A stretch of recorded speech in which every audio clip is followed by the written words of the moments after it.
உற்ற உறவாயினும் தர்மத்தின் பக்கம் நிற்க வேண்டிய அவசியம். சீதா பிராட்டியை திருமணம் செய்தவுடன் ராமர், சீதா, இப்பிறவியில் வேறொரு பெண்ணை மனதாலும் எண்ண மாட்டேன். இப்பிறவியில் இரு மாதரை என் சிந்தையாலும் தொடேன்.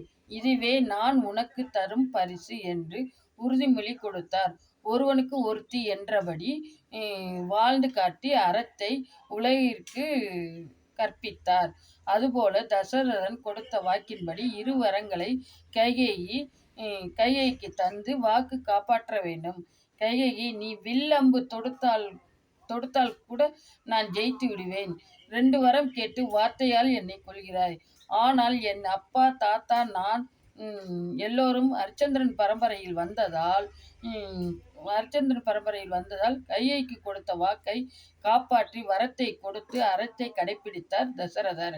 அதுபோல கோசலையும் இந்த வம்சத்தில் மூத்தவன் இருக்க இளையவனுக்கு பட்டம் சூட்டியது கிடையாது.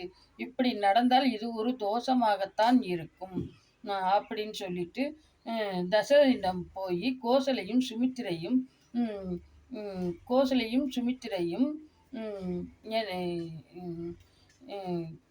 இது என்ன நடந்தது என்று கேட்டதற்கு, என்னை மன்னித்து விடுங்கள். அன்றொரு நாள் வனத்தில் சரவணகுமாரின் தந்தை எனக்கு கொடுத்த சபதம் நிறைவேறும் நாள் நெருங்கிவிட்டது என்று சொல்லி மயக்கமடைந்தார். கணவரின் மனக்கவலையை போக்க கோசலையும் சுமித்திரையும் அறத்தின் பக்கம் நின்றார்கள்.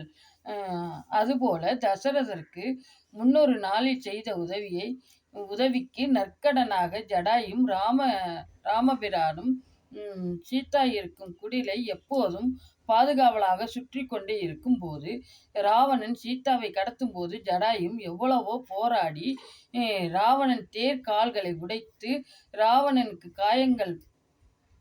காயங்கள் படுத்தியது. ராவணனிடம் போரும் புரிந்தது. சந்திரகாசம் என்ற வாளினால் ஜடாயின் சிறகை வெட்டினான். மயங்கி கீழே விழுந்தது. அந்த வழியாக ராமர், லக்ஷ்மணன் சீதாவை தேடி வரும்போது ஜடாயுவை பார்த்து, சீதாவை பார்த்தீர்களா என்று ஜடாயுவை கேட்டவுடன், ஜடாயு, ராமன் தான் கடத்தி செல்கிறான் என்று, தன் உயிரை இவ்வளோ நேரம் பிடிச்சிருந்தது, அந்த வார்த்தை சொன்னோடனே அதுக்கு உடனே பிரிந்து விட்டது.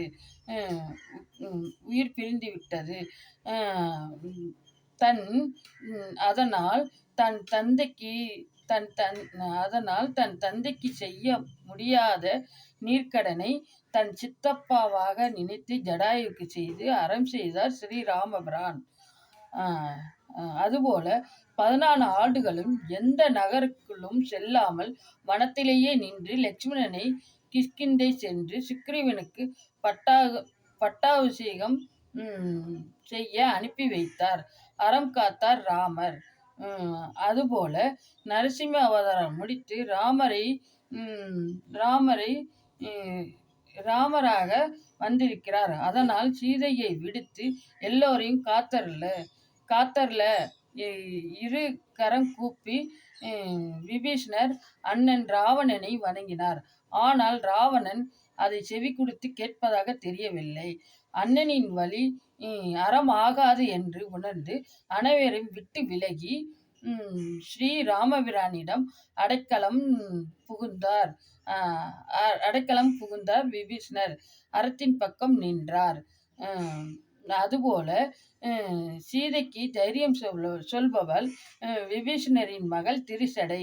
சீதைக்கு காவலாகவும் தோழியாகவும் தன் மகளாகவும் பார்ப்பாள். தன் ராவணன் பெரியப்பாவாக இருந்தாலும் மன்னராக இருந்தாலும் அவர்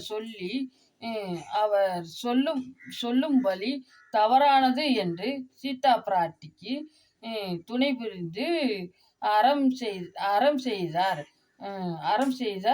அன்னை திரிசடை.